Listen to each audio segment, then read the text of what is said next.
ఇవాళ Lokesh press meet పెట్టి ముఖ్యమంత్రి జగన్మోహన్ రెడ్డి గారిని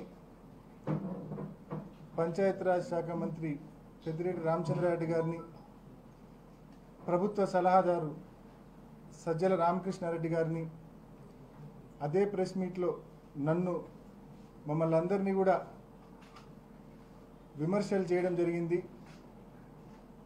పచ్చి అబద్ధాలు చెప్పే ప్రయత్నం చేయడం జరిగింది.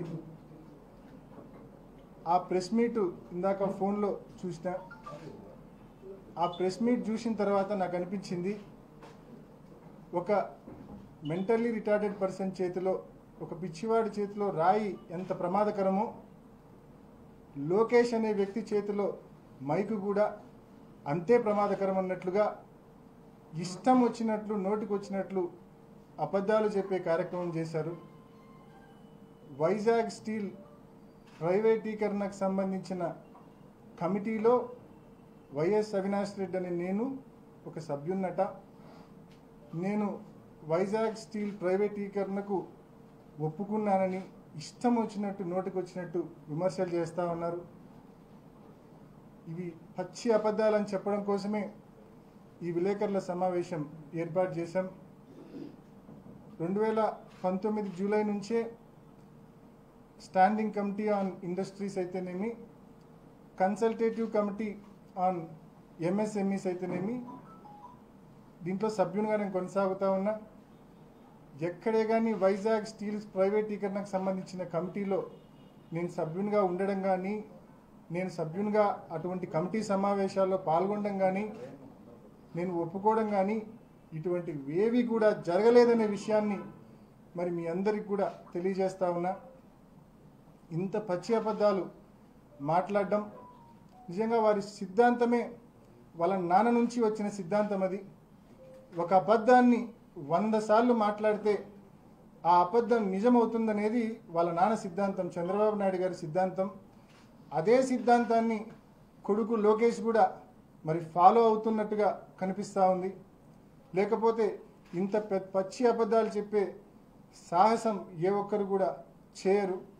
ఇప్పటికే వైజాగ్ స్టీల్ ప్రైవేటీకరణకు వైఎస్ఆర్ కాంగ్రెస్ పార్టీ వ్యతిరేకమని, రాష్ట్ర ప్రభుత్వం వ్యతిరేకమని స్పష్టంగా ముఖ్యమంత్రి గారు ప్రధానమంత్రి గారికి లేఖ రాసిన విషయం కూడా రాష్ట్ర ప్రజలందరికీ కూడా తెలుసు.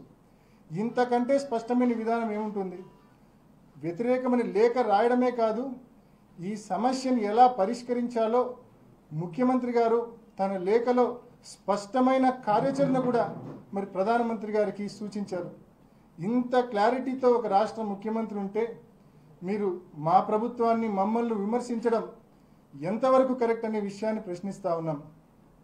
ఇన్ఫ్యాక్ట్ చంద్రబాబు నాయుడు గారిని 2 రోజుల క్రితం వరకు వైఎస్ఆర్ కాంగ్రెస్ పార్టీ నాయకులు అసలు నువ్వెందుకు కనీసం ప్రధానమంత్రి గారికి లేఖ కూడా రాయలేకున్నావని చెప్పి ఇష్టం వచ్చినట్లు మాట్లాడితే, అప్పుడు ఇంకా లేఖ రాయకుంటే బాగోదన్నట్టుగా నిన్న లేఖ రాశారు మాజీ ముఖ్యమంత్రి చంద్రబాబు నాయుడు గారు.